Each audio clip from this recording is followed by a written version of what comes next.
मलाकी अध्याय 2 उसका 14वां और 15वां वचन। इसलिए क्योंकि यहोवा तेरे और तेरी उस जवानी की संगिनी और ब्याही हुई स्त्री के बीच साक्षी हुआ था, जिसका तूने विश्वासघात किया है, क्या उसने एक ही को नहीं बनाया, जबकि और आत्माएं उसके पास थी, और एक ही को क्यों बनाया?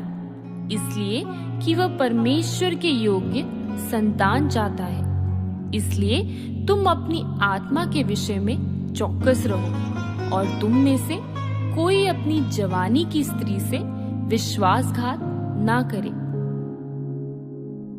इब्रानियों अध्याय 13 उसका 4था वचन। विवाह सब में आदर की बात समझी जाए, और विवाह बिछौना निष्कलंक रहे, क्योंकि परमेश्वर व्यभिचारियों और परस्त्रीगामियों का न्याय करेगा।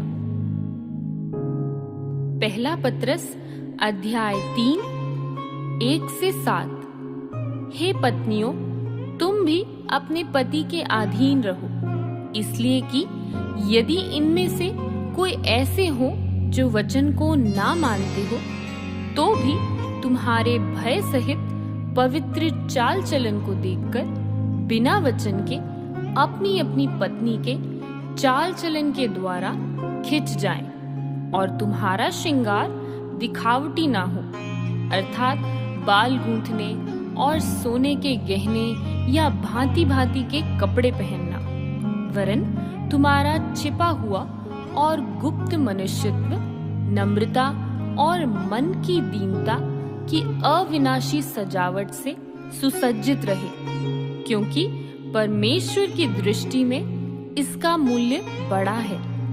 और पूर्व काल में पवित्र स्त्रियां भी जो परमेश्वर पर आशा रखती थी, अपने आप को इसी रीति से संवारती और अपने अपने पति के अधीन रहती थी, जैसे सारा अब्राहम की आज्ञा मानती थी और उसे स्वामी कहती थी।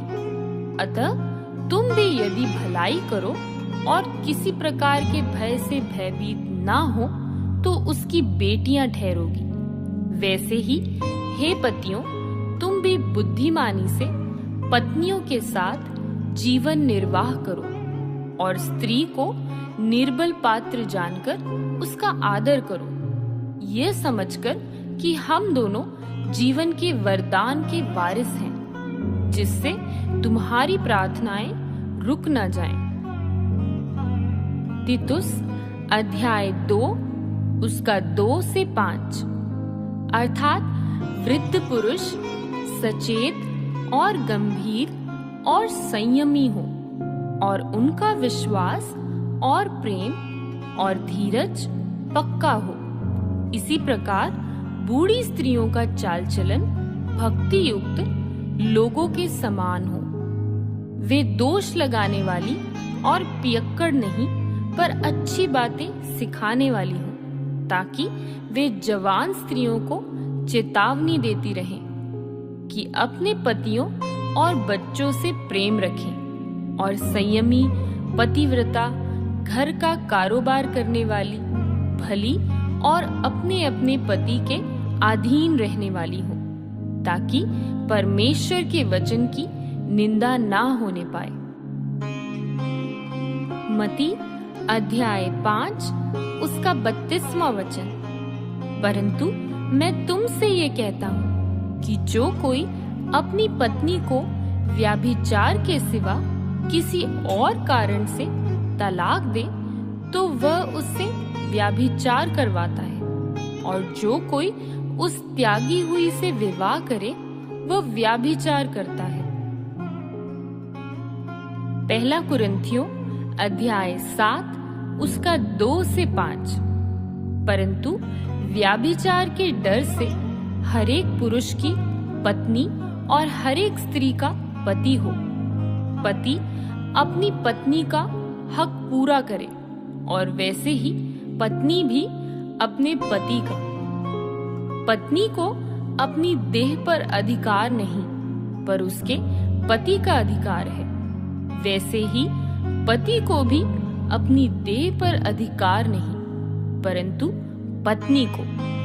तुम एक दूसरे से अलग ना रहो, परंतु केवल कुछ समय तक आपस की सम्मति से कि प्रार्थना के लिए अवकाश मिले, और फिर एक साथ रहो। ऐसा ना हो कि तुम्हारे असंयम के कारण शैतान तुम्हें परखे।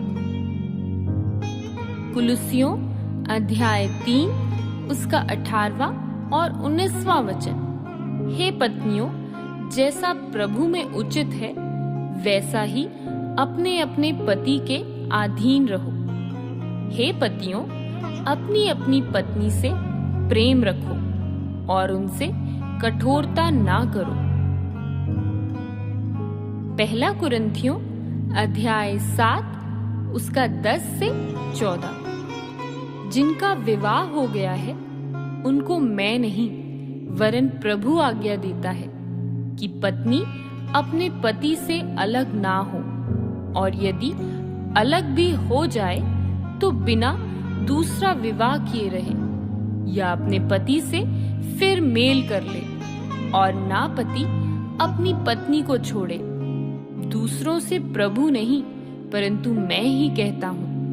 यदि किसी भाई की पत्नी विश्वास ना रखती हो और उसके साथ रहने से प्रसन्न हो तो वह उसे ना छोड़े, और जिस स्त्री का पति विश्वास ना रखता हो और उसके साथ रहने से प्रसन्न हो वह पति को ना छोड़े, क्योंकि ऐसा पति जो विश्वास ना रखता हो वह पत्नी के कारण पवित्र ठहरता है, और ऐसी पत्नी जो विश्वास नहीं रखती पति के कारण पवित्र ठहरती है। नहीं तो तुम्हारे बाल बच्चे अशुद्ध होते, परंतु अब तो पवित्र हैं।